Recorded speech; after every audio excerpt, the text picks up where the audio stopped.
What does Mona Lisa have to do with making and arranging music? Actually, quite a lot, and I'm sure you didn't know about the Mona Lisa technique. Let me show you two examples of the same track, and I want you to pick the one that you think sounds better.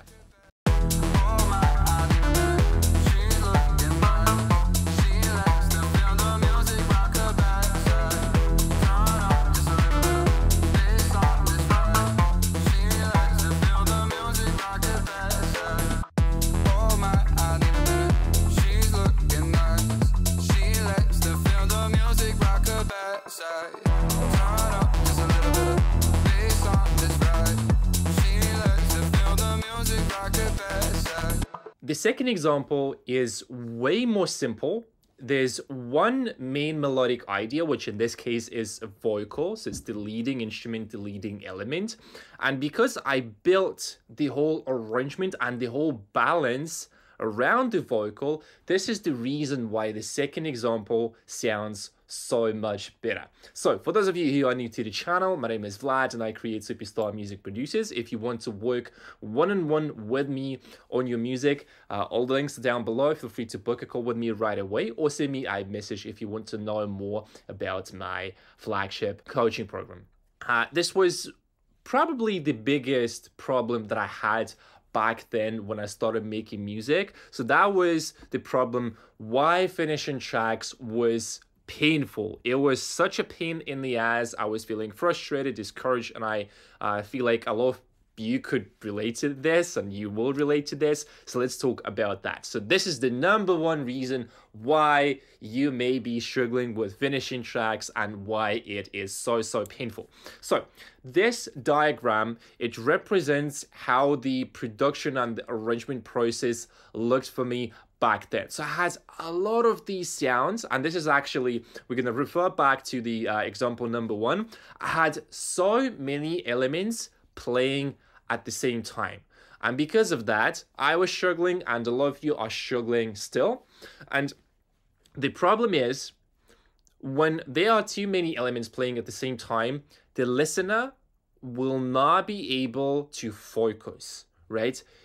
They will not be able to understand what they should listen to, right? So let's go back to Ableton and listen to the first example just once again.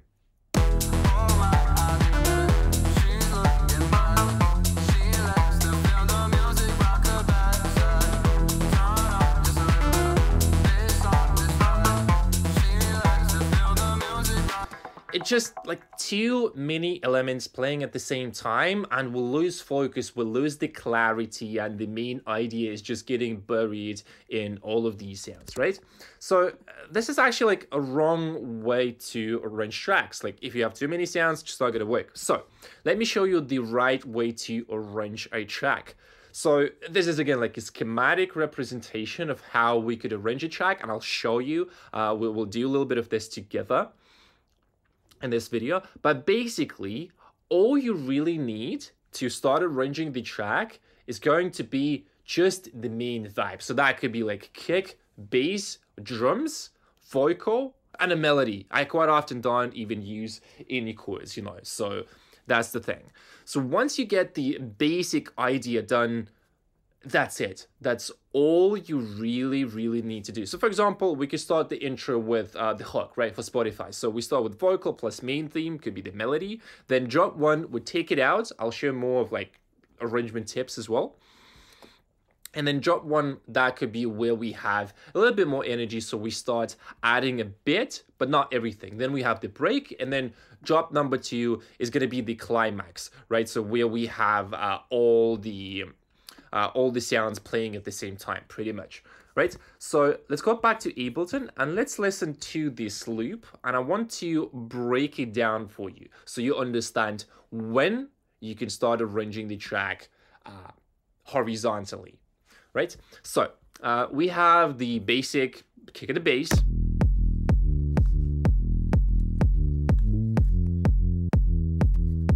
That's cool, that's the foundation. We have the drums.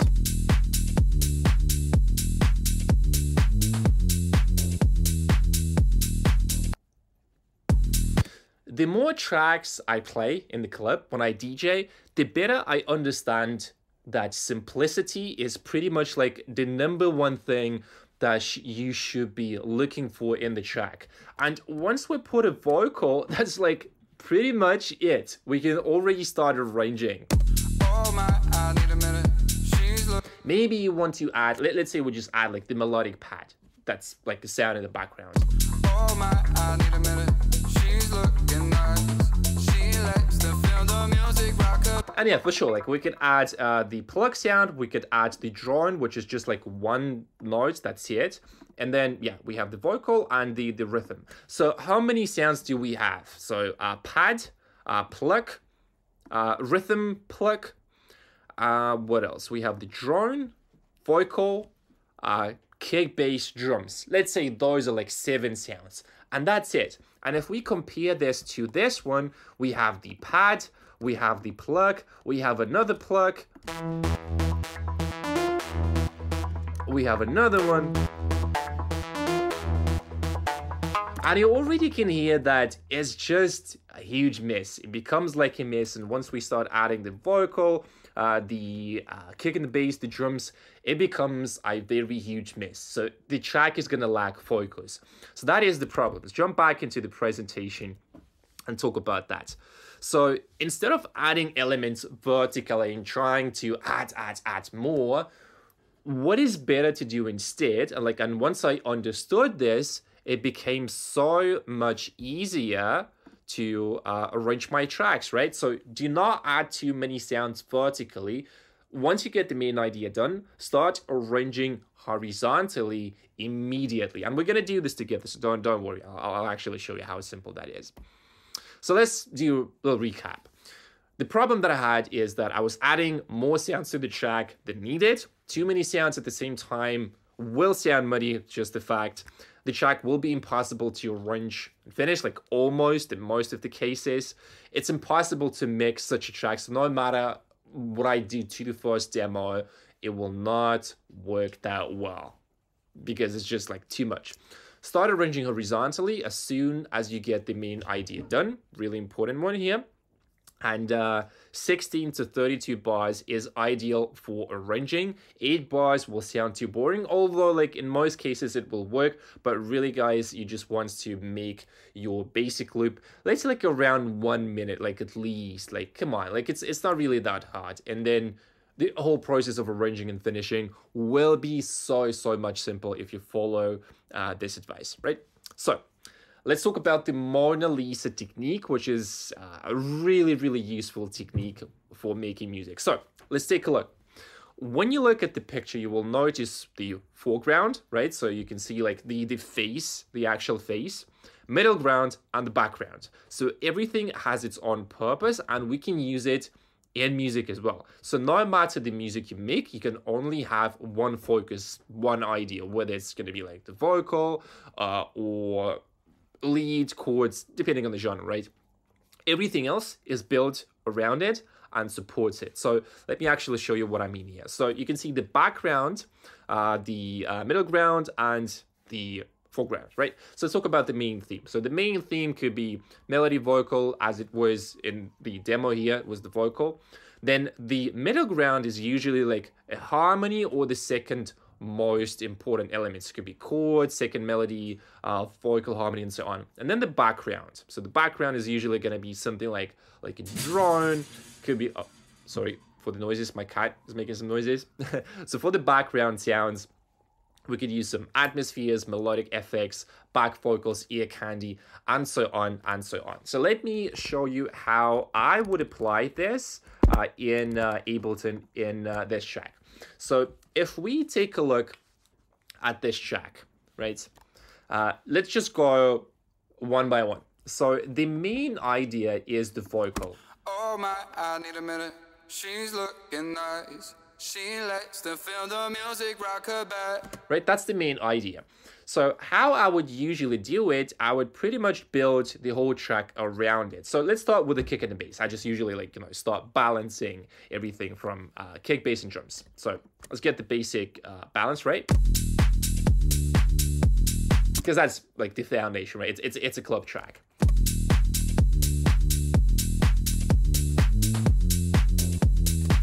Now, let's start with the vocal. Oh my, I need a minute. She's looking nice. So you can really hear that the balance of the vocal, it's up front because it's the main element. And then you just simply want to go and listen to the elements that you have. So for example, we can take the pad. It should be more in the background. Oh my, I need a minute. She's looking nice. So I would set it about like -20 because it should be in the background. Then we have the Fluxeon, which is like the second most important one. Oh my, Should be a little bit more quiet, I feel like it. oh my, I need a minute. She's looking nice. She likes to feel the music rock her backside. Turn up just a little bit of. So probably, yeah, like anywhere from like -15 to -18. I feel like -16 should work well. Oh my, I need a minute. Yeah, that's good. And then we take the drone sound. Oh my, I need a minute. She's looking nice. It should be very, very quiet, but at the same time, it should create like a really nice atmosphere. And then we have the pluck rhythm. So it is this one. Turn up just a little bit of. Again, let's put it a little bit more down. Also back in the mix. Turn up just a little bit of. Bass on this ride. She likes to feel the music rock her backside. Yeah, so anywhere from like -10, I'm not counting automation, but you get the concept, right? So everything should be built around the main idea. So let's jump back into the presentation and discuss the rest of the video. So how do you apply this concept in music? So what I did just now is I basically built my track around the vocal. So say you already made your idea, now you have to find out this typo here, what is the main element, and build your arrangement around it. So as an example, let's say it is the melody, right? So in this case, like lead, which is the melody, we have kick, bass, drums, vocal, lead, pads, pluck, and chords, like actually quite a lot, but still that's gonna work.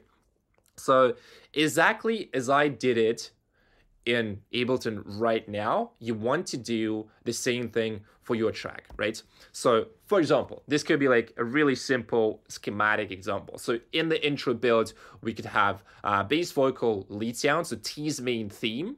Drop 1 would take out the lead, we just have the vocal. So to create a little bit more intrigue, right? Drop 1, a little bit more energy, so we can add more energy with pads and stuff. In the break, we again would take out some of the sounds, right? Drop to climax. This is pretty much where we have all the sounds playing at the same time because it's climax. Everything should be like straight in your face. A lot of energy here. And then the outro, right? So again, you can steal this example, just, take a screenshot and use it just as a guideline. But basically, it's just really all about subtraction. So not addition, it's all about subtraction. So even if you have as many sounds as I had, let's say here, you can still make it work. You can still make it work. And I want to show you how I would do it. So let's practice a little bit. I consciously didn't do anything like in the background before making the video. So I actually want to show you the process, how I would do it, normally. So let's say we're going to start from, bar number 17, and I will arrange like probably till the first break just to show you that even if you have like a basic loop which has a lot of sounds playing at the same time, you can still make it work if you focus on simplicity and the main focus, right? So what we're gonna do is we're just basically gonna copy the whole thing like this. Let's say we make 2 minutes, right? I'll give you some basic structure. So how I would start is going to be something like this. Take out the drums. We take out probably the melodic sounds as well. So we're just going to have the vocal, right? And then let's put a filter on the kick and the bass. Oh my, I need a minute. She's looking nice. She likes to feel the music rock her backside. I'm gonna skip the effects because it's going to take a bit of time. So just imagine that we have like all of the transitions and stuff like that, right? So that's going to be the intro.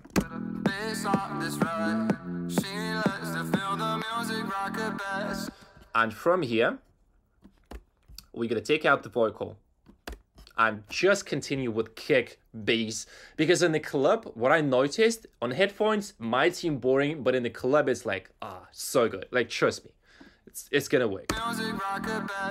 So from here, we take out the... we remove the filter.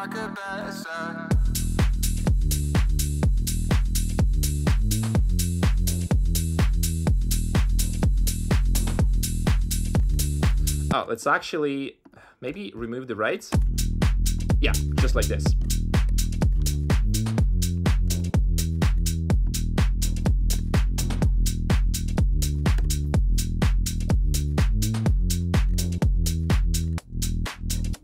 So, and then from here, following the formula that I gave you, I'm just gonna introduce some of the sounds, right? So let's start with the pads.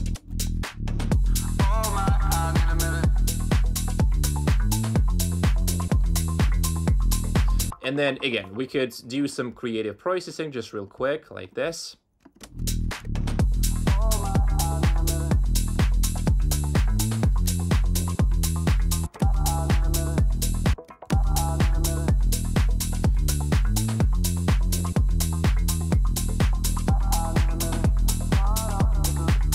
And then, yeah, so just feel free to chop the vocal. You know, it's just really gonna come down how you want your track to sound, but at the end of the day, that's it.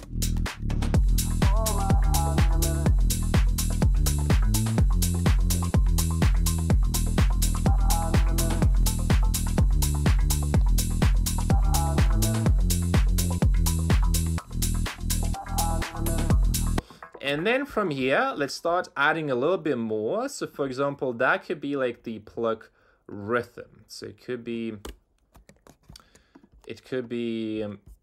let's take this loop because I like it. It's actually pretty nice. And it works, if you take a look at the melody, this one is actually repeating the vocal notes, the rhythm of the vocal, and this is why it works really, really well. So again, we can take it like this. Let's say it's going to be 8 bars, and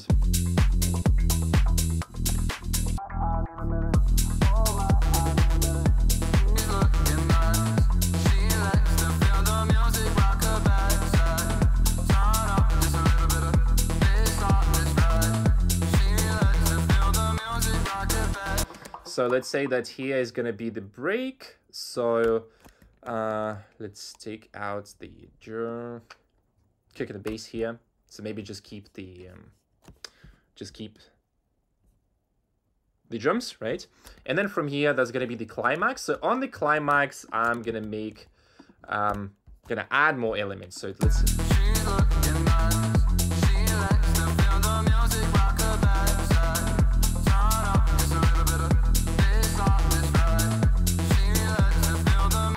So I think we should have some from here.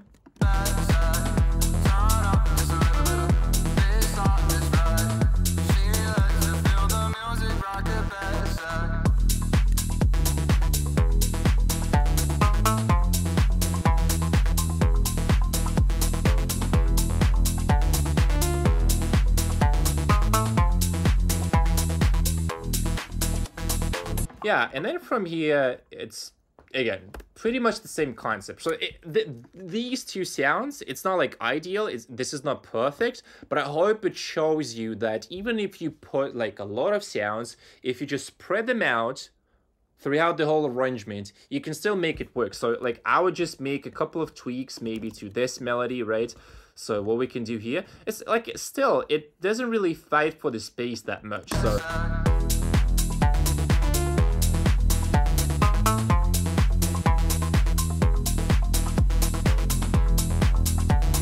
we can, hey, like worst case worst, we could just remove those sounds and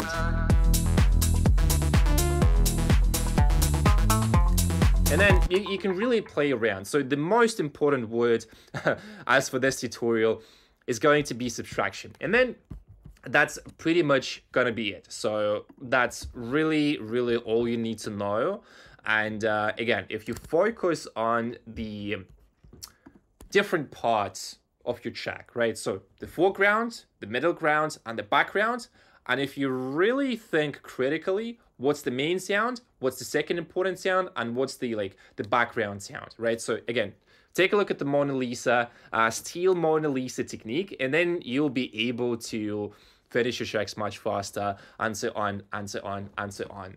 So this is pretty much how the pros arrange tech house tracks. So that's gonna be it for this tutorial, guys. I hope that you liked the video, and yeah, I'll see you in the next one.